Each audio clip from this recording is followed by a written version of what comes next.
Hi guys! Hello mga kasari! Nandito na naman po ako magyayaw-yaw ng kaunti. Ano yun bebe? Yan. Welcome back to my YouTube channel mga kasari. Kanina po, today is October, anong date na ba ngayon? October 19 po, alas 3 ng hapon. Hindi nakapag-vlog po ako ngayon kasi hindi po siya masyadong matao. Ibig sabihin, kakaunti lang po ang nabili ngayon. Tapos po, ipa-price update ko po kayo sa amin pong egg. Dahil sa ngayon, bakit tumaas ang itlog ngayon? Kaya, imbis na 10 tray ang bibilihin kanina, hindi po kami nakapag 10 tray kasi wala pong makuhang egg. Ang nakuha lang po kanina ni Mr. ay 7. Yan. Hindi ko po alam mga kasari kung wala bang makuhang itlog o nagkakaubusan ng supply ng itlog. Hindi ko lang po alam. Kasi po, ang itlog ngayon po talaga ay tumaas na naman. Kaya imbis na 10 tray sana ang kukunin namin, 2 tray na lang ang nakuha kanina. Tapos, wala pang makuhang itlog.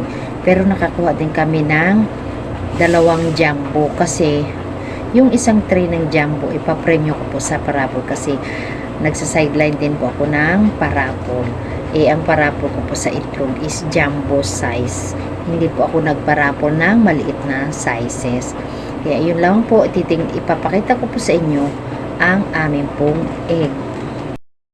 Yan mga kasari. Yan. Imbis na 10 tray po yan ang kukunin namin, tapos size large lang siya, dahil sa walang makuhang itlog, tapos XL pa ang nakuha ni Mister, para lang kami merong maibenta, yung kumuha na rin siya ng XL. Yan, 2 tray lang po yan. Yan, parehas XL.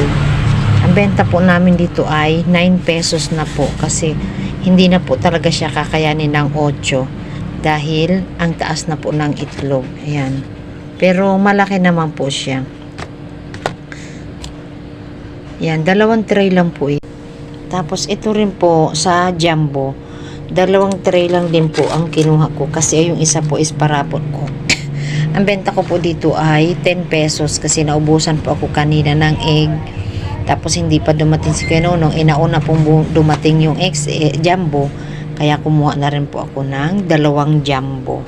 Pamparapol ko po yan yung isang tray mamayang gabi po yan. Ewan ko ba kung bakit walang makuha ang itlog.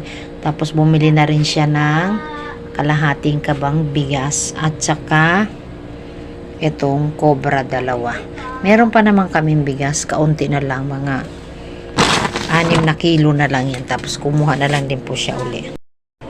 Hindi ko nga po malaman kung wala pong stock ng mga itlog or nagkakaubusan po talaga ng itlog or talagang ganito talaga siya pag padating ng December nagtataas ang itlog. Ngayon po napakamahal na po ng itlog. Umabante na naman siya. Nung nakaraan nakakabenta pa kami ng 7 ng isa, 3.20. Tapos naging 8. Ang 7 namin is medium po yun. Tapos ngayon naman large 8. Ngayon XL naman 9 na po yung benta namin kasi ang mahal na talaga. Kaya bahala na kung paano tayo babudgetin natin yung ating pera sa tindahan, kung paano natin ipaparuling pa na makabili at makapagpatubo pa tayo ng kahit kaunti ng mga kasari. Yun po. 3 po yan. 3 dosenang mantika. Dito lang po yan sa labas ng extension namin. Tapos ito rin po yung 1.5. Ang benta po namin sa 1.5 is 105 po ang isang bote. Yan. Tapos ito po naman is 27 po ang isang bote. Pag isang bundle po ang kukunin mo is 275 po ang bigay po namin. Pang wholesale price po. Yan. Tapos, sa baba po niyan, ang katabi po nito is Max Glue. Yan.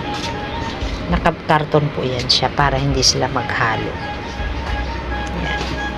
Yung Max Glue ko po is meron po akong tigti 35. Yung litro, meron din po akong 1.5, 50 pesos. Meron din po akong sunrox doon sa dulo. Meron din po akong top, my powder, Yan laman po ng aking estante dito. Tapos sa baba naman po, dahil mabigat, yan, Wilkins naman po siya. Ang benta ko po sa Wilkins ay 85 po ang isa.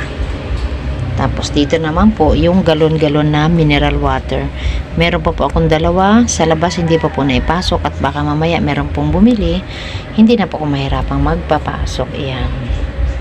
Yun lamang mga kasari ang aking maisishare sa ngayon.